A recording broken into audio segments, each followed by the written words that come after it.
दोस्तों इन आसनों की इन प्रैक्टिस से पहले आप लोगों को कुछ प्री प्रैक्टिस भी कर लेना चाहिए, जैसे कि ankle rotation and ankle stretching हो गया, नॉर्मल रनिंग हो गया, आपके सिंपल एंड सुमो स्क्वाट्स हो गए, या फिर आपके पेंडुलम प्रैक्टिस होगा। इस तरीके से लेग्स को ऊपर की तरफ लिफ्ट अप करना है, पीछे की तरफ भी शोल्डर रोटेशन हो गया, फॉरवर्ड एंड बैकवर्ड मूवमेंट हो गई, जिससे कि आपके बैक, शोल्डर, एंकल, लेग्स आप अच्छे तरीके से बॉडी को वार्म अप कर लेंगे। इसके बाद हम स्टार्ट करते हैं प्रैक्टिस। तो दोस्तों स्टार्ट करते हैं फर्स्ट प्रैक्टिस हमारी टिटिबा आसन में रोलिंग होगी। इसके लिए क्या करना है, अपने दोनों पैरों के बीच में 2.5 फीट का डिस्टेंस रखना है। अब टोज बाहर भी नहीं होने चाहिए, अंदर भी नहीं होने चाहिए, हल्का सा अंदर चल सकता है, क्योंकि अंदर पैर रखने की वजह से हमारे इनर थाइस पे स्ट्रेच जाता है, लेकिन बाहर नहीं होने चाहिए। ठीक है, आपको स्ट्रेट रख के कर लीजिए, ये आइडियल रहता है। 2.5 फीट का डिस्टेंस लीजिए इस तरीके से। या अब दोनों पैरों के बीच में डिस्टेंस रखने के बाद बॉडी को हल्का सा बैंड करना है आगे की तरफ। बैंड हो जाओ आगे की तरफ। Now interlock your fingers together, insert your hands in between the legs. Back हमारी स्ट्रेट रहनी चाहिए। दोस्तों बहुत सारे प्रैक्टिसनर की गलती ये रहती है कि फॉरवर्ड बेंडिंग की रोलिंग के टाइम पे वो बैक पर हंच बनाते हैं। हंच नहीं बनाना, बैक स्ट्रेट रखना है, और जितना हो सके धीरे धीरे धीरे आपको इंटेंसिटी बढ़ानी है। मान लीजिए अगर आप बिगिनर्स लेवल पर हैं तो हंच बनाए बिना आप हल्का सा यहाँ तक भी प्रैक्टिस कर सकते हैं। ठीक है, लेकिन हंच नहीं बनाना, बैक स्ट्रेट रखना चाहिए। इंटरमीडिएट है तो थोड़ा अंदर लेकर जाइए, और अगर आप एडवांस लेवल के प्रैक्टिसनर हैं तो कोशिश कीजिए कि आपके जो शोल्डर्स हैं वो अंदर की तरफ जाए। अंदर लेकर जाओ, अंदर लेकर जाओ। दोस्तों यहाँ पे कुछ गलतियाँ क्या होती है, पहली गलती होती है जब हम ये रोलिंग कर रहे होते हैं, जब अंदर जाते हैं तो नीज हम हल्का हल्का फोल्ड करते हैं, जैसे कि हम अंदर जा रहे हैं लेकिन नी ऐसे आ रहा है हल्का हल्का। बहुत ही माइनॉरिटी में होता है, लेकिन वो हैमस्ट्रिंग मसल्स को स्ट्रेच करने से रोकता है। तो याद रखिएगा कि अपने लेग्स हो गए वो कंप्लीटली स्ट्रेट होना चाहिए, बैंड बिल्कुल भी नहीं होना चाहिए। जितना हो सके अपनी बॉडी को इंसर्ट करना है। यहाँ पे मान लीजिए आपने 20 सेकंड के लिए ये रोलिंग किया, रोलिंग के बाद आपको होल्डिंग भी करना है। होल्डिंग किस तरीके से करना है, आप अपने हाथों से आपके एंकल को पकड़ेंगे इस तरीके से, जो आपका ये बाहर एंकल रहेगा उसको ऐसे पकड़ना है। ठीक है, आप देखिए ऐसे पकड़ना है। पकड़ने के बाद दोनों हाथों से पकड़ा, उसके बाद अपनी बैक को सबसे पहले लोअर से खींचना है, लोअर बैक से खींचना है, उसके बाद मिडिल बैक, फिर अपर बैक। दोनों ये हमें देखना क्या है, दोनों टोस के बीच में देखना है, या फिर थोड़ा सा फॉरवर्ड में देख सकते हो। आपको पुल क्या करना है, आपको शोल्डर से लेकर मिडिल बैक और लोअर बैक को जितना हो सके नीचे की तरफ खींचना है। हंच नहीं बनना चाहिए मिडिल और लोअर बैक में। जितना आप नीचे जमीन की तरफ खींचेंगे आपकी स्पाइन स्ट्रेच होगी। जैसे कि मैंने आप लोगों को पहले प्रॉब्लम्स में बताया था कि अगर हम वर्टिब्रा को स्ट्रेच नहीं करेंगे तो टिटिबास में ऐसे ऊपर की तरफ बॉडी को नहीं निकाल पाएंगे। तो अगर आप इस तरीके से स्ट्रेच करते हैं तो अपने शोल्डर्स को, बैक के सारे मसल्स को इस तरीके से स्ट्रेच करेंगे। साथ में अगर बॉडी को हल्का सा लीन फॉरवर्ड करेंगे, मतलब फॉरवर्ड साइड में हल्का सा शिफ्ट करेंगे, अपनी बॉडी को शिफ्ट करेंगे बॉडी वेट को, तो हम हैमस्ट्रिंग मसल्स के और हमारे अपने काफ मसल्स को भी अच्छी तरीके से पुल कर सकते हैं। ठीक है, रिलैक्स। स्टार्ट करते हैं सेकंड प्रैक्टिस। सेकंड प्रैक्टिस में क्या करना है, अब हमें दोनों पैरों के बीच में अराउंड 3 फीट का डिस्टेंस लेना है। 3 फीट का डिस्टेंस लीजिए। ठीक है, 3 फीट का डिस्टेंस लेने के बाद आपको फ्रंट व्यू भी दिखेगा और साइड व्यू भी। ठीक है, अपनी बॉडी को, बैक को इस तरीके से स्ट्रेट करते हुए नीचे की तरफ बैंड होना है। अपने हाथों को फोल्ड करना है। अब अपने बॉडी वेट को राइट लेग की तरफ शिफ्ट करना है। देखिए दोस्तों यहाँ पे एक गलती अक्सर होता है प्रैक्टिस में के कारण, जानबूझ के नहीं लेकिन हमसे हो जाता है। कैसे, एक तो हमें टोज बाहर नहीं करने, हमें बॉडी को मूव करना है, टर्न नहीं करना। अगर आप टर्न कर लोगे तो ये डिफरेंट हो जाएगा स्ट्रेच। ठीक है, ये साइड बेंडिंग की तरफ चला जाएगा। लेकिन अगर आपको बॉडी को हल्का सा सिर्फ मूव कीजिए, ये अपर बॉडी को हल्का सा मूव करना है। पैर के पंजे हमारे हल्के से ये बाहर की तरफ निकल जाते हैं, ये नहीं निकलने चाहिए। अगर ये निकल गए तो आप इनर थाई की तरफ इनर थाई में मसल स्ट्रेचिंग नहीं दे सकते, इसलिए आपको स्ट्रेट ही रखना है सामने की तरफ। अब बॉडी को बैंड करने के बाद हल्का सा शिफ्ट करेंगे, अब अप एंड डाउन मूवमेंट करेंगे। ठीक है, देखिए up and down, up and down, up and down, ये आपका फ्रंट व्यू है। अब देखिए साइड व्यू, ये जो बॉडी है आपको ऐसे ऐसे नहीं करना, ऐसे ऐसे नहीं करना, ये नहीं करना, ये मूवमेंट देना है, ये up and down, up and down, up and down. ठीक है, और जो बॉडी वेट है वो हल्का सा आगे की तरफ शिफ्ट रहेगा। बॉडी वेट पीछे शिफ्ट नहीं होना चाहिए। अगर पीछे शिफ्ट रखते हैं तो बैलेंस भी खराब होगा और आपके हैमस्ट्रिंग मसल्स और काफ मसल्स में स्ट्रेचिंग भी नहीं जाएंगे। अगर आप बॉडी वेट को हल्का सा आगे शिफ्ट करके रखते हैं तो ग्लूट्स मैक्सिमस मसल्स में भी अच्छा स्ट्रेच जाता है, इसलिए आपको हल्का सा आगे की तरफ बॉडी वेट शिफ्ट रख के इस तरीके से अप एंड डाउन करना है। ये देखिए up and down, up and down, up and down, up and down. Body weight पीछे नहीं, हल्का सा आगे, and up and down, up and down. Back को स्ट्रेच करके रखना है। 20 बार अप एंड डाउन मूवमेंट के बाद यहीं पे अपने हाथों से एंकल को पकड़ो एंड बॉडी को आगे पुल करो। देखिए ये बॉडी को पकड़ने के बाद आपको ऐसे देखिए लोअर बैक को पुश किया नीचे की तरफ और पूरा बॉडी को पुल करते हुए नीचे लेकर जाएंगे। बैक आपकी कंप्लीटली स्ट्रेट होनी चाहिए और स्ट्रेच होनी चाहिए। हेड जितना हो सके टोज की तरफ आपको स्ट्रेच करके रखना है इस तरीके से, ठीक है। रिलैक्स। दोस्तों स्टार्ट करते हैं थर्ड प्रैक्टिस। थर्ड प्रैक्टिस हमें किस तरीके से करना है, देखिए हमें इस तरीके से दोनों पैरों के बीच में इस बार 3.5 फीट का डिस्टेंस लेना है, ठीक है। थोड़ा सा और इंक्रीज करना है क्योंकि ये टिटिबा आसन से प्री प्रैक्टिस है। कैसे करना है, दोनों पैरों के बीच में 3 फीट का डिस्टेंस लीजिए, ठीक है। इस तरीके से लेने के बाद अपनी बॉडी को सिंपली हमें इंसर्ट करना है। इंसर्ट करो अपनी बॉडी को अंदर की तरफ, देखिए इस तरीके से अपने हाथों को इंसर्ट करना है और जितना हो सके पीछे की तरफ डिस्टेंस लेकर जाना है, मतलब पीछे की तरफ जितना हो सके अपने हाथों को लेकर जाना है। आप इस तरीके से मैट के इस एंड पे करके अपने मैट को पकड़ भी सकते हो और थोड़ा और खींच भी सकते हो। एक ये है। दूसरा जैसे कि बारबल्स होते हैं या फिर चेयर होते हैं या फिर पोल होते हैं, आप उसको भी पकड़कर अपनी बॉडी को अंदर की तरफ खींच सकते हो। मैं आपको सिंपली बता रहा हूँ, आप सिंपली इस तरीके से अपने हाथों को इंसर्ट कीजिए, पैरों के बीच में इस तरीके से गैप रखें और धीरे धीरे अपने हाथों को अंदर की तरफ वॉक कीजिए। हाथों की मदद से इस तरीके से धीरे धीरे धीरे धीरे अंदर की तरफ आपको वॉक करना है और जितना हो सके अंदर लेने जाने के बाद आपको एक छोटा सा प्रैक्टिस करना है, अपनी बॉडी वेट को थोड़ा सा आगे की तरफ शिफ्ट करना है। आप किसी का हेल्प ले सकते हैं, जैसे कि इस तरीके से गिरने से बचने के लिए, या फिर वॉल के सपोर्ट से आप कर सकते हैं कि सामने की तरफ आपका वॉल हो ताकि आप गिरना रोक सको। अदरवाइज हल्का हल्का आपको बॉडी वेट पैरों के पंजों की तरफ शिफ्ट करना है। इससे आपकी जो ये बॉडी अंदर लेकर जाने वाली जो प्रैक्टिसेस होती है ये हेल्प होती है। साथ में हैमस्ट्रिंग मसल्स और काफ मसल्स की भी अच्छी स्ट्रेचिंग होती है। साथ में आपके ग्लूट्स मसल्स की ओपनिंग हो जाती है क्योंकि लेग्स के बीच में थोड़ा सा डिस्टेंस रहता है, ठीक है। रिलैक्स। दोस्तों स्टार्ट करते हैं फोर्थ प्रैक्टिस। फोर्थ प्रैक्टिस हमें सिटिंग में करना है। किस तरीके से, कूर्मासन की पोजीशन में।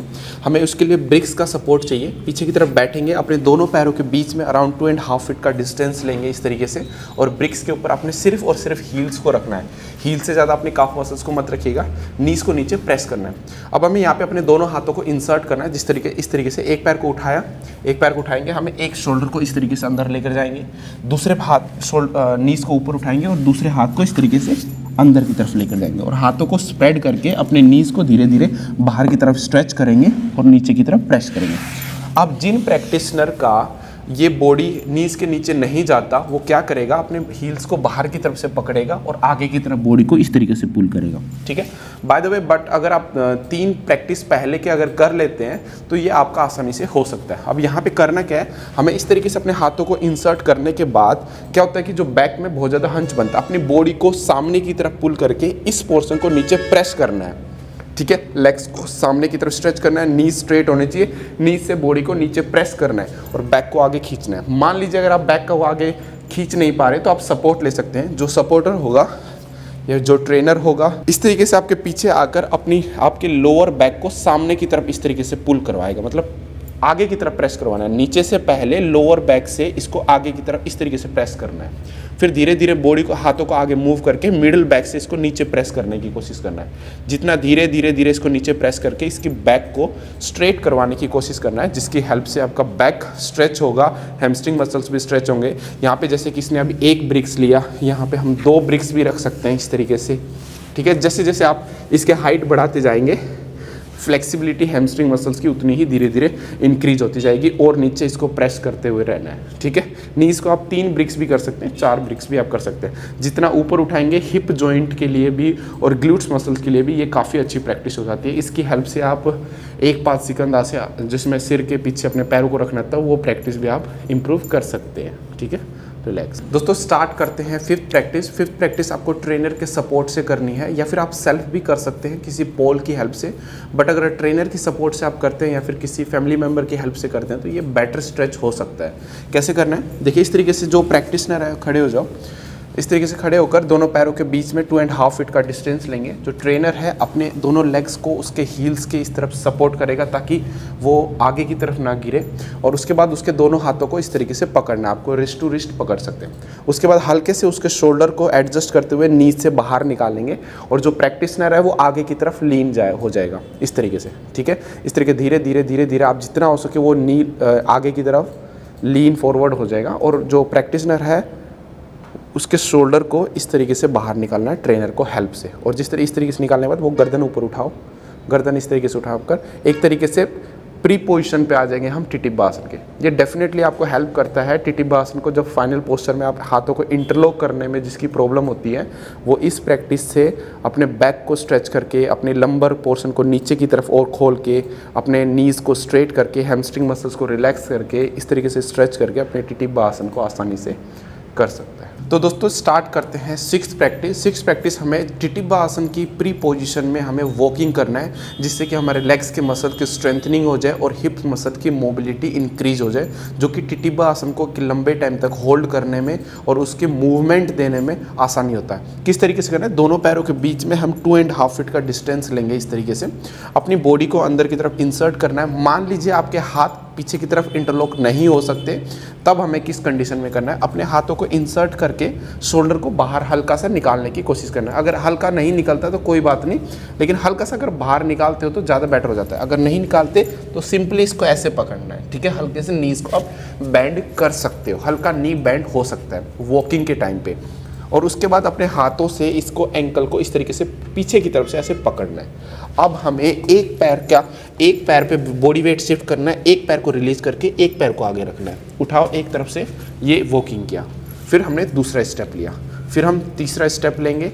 मतलब बॉडी वेट को एक लेग की तरफ शिफ्ट करना है और दूसरे लेग को फ्री करके उसको आगे की तरफ मूव करना है। फिर आगे मूव करने के बाद उस वाले लेग पे बॉडी वेट को शिफ्ट करके पीछे वाले लेग को लिफ्ट अप करके आगे की तरफ स्टेप लेना है। वॉक करके दिखाओ, ये फॉरवर्ड सेकेंड, फर्स्ट सेकेंड।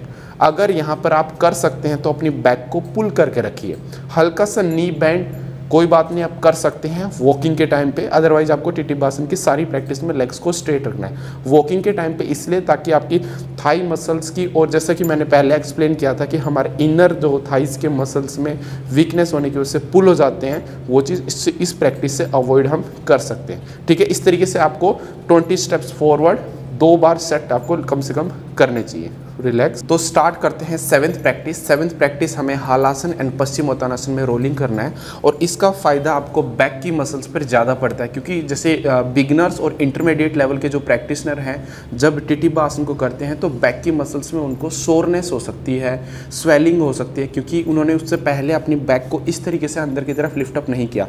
लेकिन इस प्रैक्टिस से उनको बैक पे मसाजिंग इफेक्ट भी मिलता है, साथ में उनको जब हलासन में आप पीछे की तरफ खींचते हैं और पश्चिमोत्तानासन में आगे की तरफ खींचते हैं तो बैक की मसल स्ट्रेच होती है, जो कि ट्रेपीजियस मसल्स और डेल्टोइड मसल्स को भी काफ़ी हेल्प करता है वहाँ की ब्लड सर्कुलेशन इंप्रूव करके उसके वार्मिंग अप में और उसके स्ट्रेचिंग करने के लिए। आपको करना किस तरीके से, सबसे पहले पश्चिमोत्तानासन करेंगे, हाथ आगे सीधा करेंगे। जब हाथ आगे सीधा कर रहे हैं तो बैक को सामने की तरफ स्ट्रेच करेंगे, फिर यहाँ से स्पीड में आना है और आपको इस तरीके से पीछे की तरफ अपने हाथों के साथ बॉडी को पीछे लेकर जाना। अब अपना हमारे पैर जितना पीछे लेकर जाएंगे उतना बैक के लिए अच्छा है। इस टाइम आपको बैक स्ट्रेट नहीं करना है, इस टाइम इसको रोल करना है, हंच बनाना है। क्यों? क्योंकि जब आप टिटिब्बा आसन करते हैं तब जब अपने हेड वाले रीजन और शोल्डर वाले रीजन को पीछे से ऊपर उठाना होता है तो हमारे बैक में अच्छा सा आर्च बनता है, और वो आर्च हमें उस टाइम बनाना होता है वो लोअर बैक से पुल करते हुए और हिप जॉइंट से पुल करते हुए।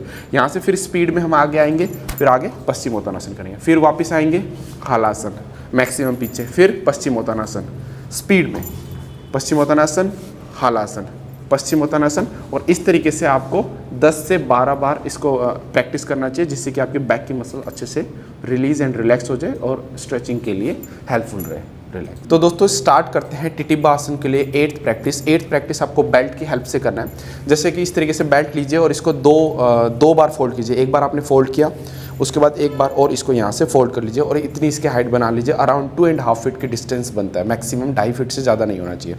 अब टिटिब्बा आसन की पोजीशन के लिए अगेन 2.5 फीट का डिस्टेंस लेंगे दोनों पैरों के बीच में। 3 फीट भी हो जाता है जब हम स्ट्रेच कर रहे होते हैं। स्टार्ट कीजिए और आपको इसको 2 तरीके से पकड़ना है। एक जैसे पकड़िए, दोनों कॉर्नर से पकड़ने के बाद अंदर जाते हुए हमें थ्रो करते हुए बेल्ट को अपनी बैक के पीछे की तरफ लेकर आने की कोशिश करना है ऐसे, ठीक है। ये एक पहला तरीका है। अगर आपसे नहीं हो रहा डायरेक्टली तो कोई भी आपका हेल्प करने वाला क्या करेगा, पीछे है ना, जैसे आपने बेल्ट को पकड़ा, इसको थोड़ा सा पुल पकड़ के रखो, इसको पुल करते हुए इसको इस तरीके से बैक के पीछे लेकर आएगा और जो आपका जो नी है उसे हल्का सा इसको अंदर की तरफ प्रेस कर देगा, ठीक है। अब यहाँ पे लॉक करने के बाद अपनी बॉडी को थोड़ा सा अंदर की तरफ स्ट्रेच कीजिए, अपने नीज को स्ट्रेट करने की कोशिश कीजिए। ये एक पहला तरीका था। यहीं पे दूसरा तरीका क्या है, वापस आ जाओ। अब हमें एक हाथ से बेल्ट को पकड़ना, अपने बेल्ट को, दूसरा तरीका ये है कि इसमें अपने बैक के पीछे इस तरीके से रखना है, बेल्ट को रखो अपने आप, हाँ, इस तरीके से एक हाथ से इसको प्रेस करके रखा। अब हमें एक हाथ फ्री है तो इसको इंसर्ट करेंगे और एक कॉर्नर को इस तरीके से बेल्ट के कॉर्नर को पकड़ लेंगे और उसके बाद यहीं से दूसरे हाथ को इंसर्ट करेंगे और बेल्ट के दूसरे कॉर्नर को भी पकड़ लेंगे। यहाँ पे आप हेल्प भी ले सकते हैं, स्टार्टिंग में कोई दिक्कत वाली बात नहीं, लेकिन धीरे धीरे आप जैसे जैसे प्रैक्टिस करेंगे 2-4 अटैम्प्ट के बाद आप सीख जाएंगे कि बेल्ट को पकड़ना कैसे है। पकड़ने के बाद अपने नीज को स्ट्रेट करने की कोशिश करना है, अपने बॉडी को अंदर की तरफ पुल करना है। अब यहाँ पे मान लीजिए डायरेक्टली आपका नी स्ट्रेट नहीं हो रहा तो हल्के से नी को फोल्ड करेंगे, नीज को हल्का फोल्ड करो, फिर दोबारा से अपने शोल्डर को एडजस्ट करते हुए अंदर लेकर जाने की कोशिश करो। जैसे मान लीजिए यहाँ पे है, हल्का से नी को फोल्ड करेंगे, फिर एक बार एक शोल्डर को दूसरे शोल्डर को अंदर लेकर गए, फिर हमने पकड़ा। इस तरीके से थोड़ा थोड़ा एडजस्ट करते हुए अपनी बैक को अंदर लेकर जाने की कोशिश करेंगे और लेकर जाने के बाद नी को स्ट्रेट करना बहुत ज़रूरी है। यहाँ पे उसकी पुलिंग करनी है, बॉडी को ऊपर भी पुल करना है और अंदर भी पुल करना है, नी को ऊपर की तरफ स्ट्रेट करने की कोशिश करना है और इस तरीके से इसमें होल्डिंग करने की कोशिश करेंगे। टिटिब्बा से पहले करना बहुत ज़्यादा ज़रूरी है। रिलैक्स।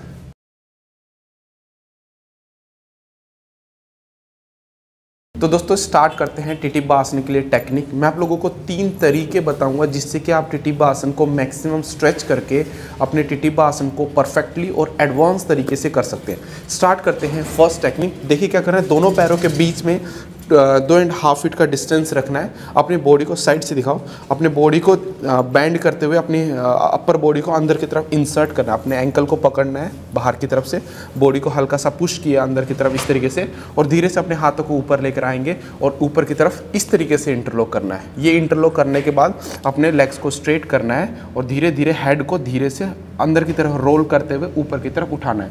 ये जो लॉक करते हैं दोस्तों, इसको थोड़ा सा ऊपर रखना है, मिडिल बैक से ऊपर यानी लोअर बैक की तरफ रहेगा, ठीक है। और इस तरीके से अपने हेड को मैक्सिमम लिफ्ट अप करना है। ये हमारा फर्स्ट टेक्निक था। सेकंड टेक्निक देखिए यहाँ क्या करना है, वापस आ जाओ।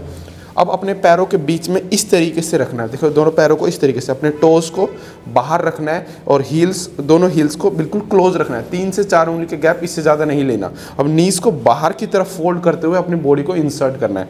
देखिए इसी पोजीशन में टोज को आउट करने के बाद अंदर की तरफ बॉडी को इंसर्ट करना है। पहले एक शोल्डर को इंसर्ट किया, फिर दूसरे शोल्डर को इंसर्ट करना है। उसके बाद एक हाथ को ऊपर लेकर आएंगे, दूसरे हाथ को इंटरलॉक किया। अब आपके शोल्डर लॉक हो चुके हैं जो कि वापस नहीं आ सकते।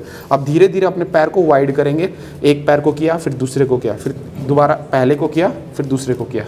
आपने मान लो डिस्टेंस पर्टिकुलर बना लिया, 2.5 फीट के अराउंड डिस्टेंस बना लिया और उसके बाद धीरे से लॉक करने के बाद हम धीरे से अपने शोल्डर को और चेस्ट वाले पोर्शन को ऊपर की तरफ इस तरीके से उठाएंगे।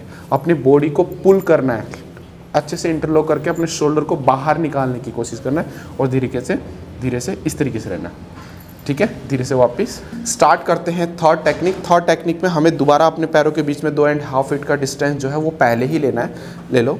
उसके बाद अपनी बॉडी को नीचे की तरफ बैंड करते हो। अब हमें एक हाथ को पहले लेकर जाना है बैक पे। अब एक हाथ को पहले लेकर जाओगे यानी एक शोल्डर को अच्छे से इंसर्ट कर लेना अपने लेग्स के अंदर।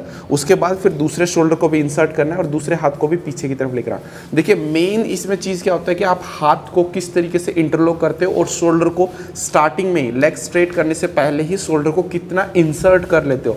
जितना ज़्यादा आप स्टार्टिंग में इंसर्ट कर लोगे आपको आसानी रहेगी कि आपका जो हेड है वो इस तरीके से ऊपर की तरफ लिफ्ट अप हो सके। अगर आप स्टार्टिंग में शोल्डर आपके बाहर रह जाते हैं तो आप नेक को लिफ्ट अप नहीं कर सकते। पहला काम अपने शोल्डर को और चेस्ट वाले पोर्शन को जितना हो सके अंदर की तरफ इंसर्ट करना है। दूसरा काम अपने नेक को ऊपर की तरफ खींचना है। कैसे खींचना है, यहाँ पे इंटरलॉक करके अपने स्ट्रेंथ को यहाँ से लेकर आना है कि शोल्डर आप बाहर की तरफ ऐसे खींच सको और इस तरीके से खींचकर टिटिब्बा आसन को आप अच्छे तरीके से कर सकते हैं।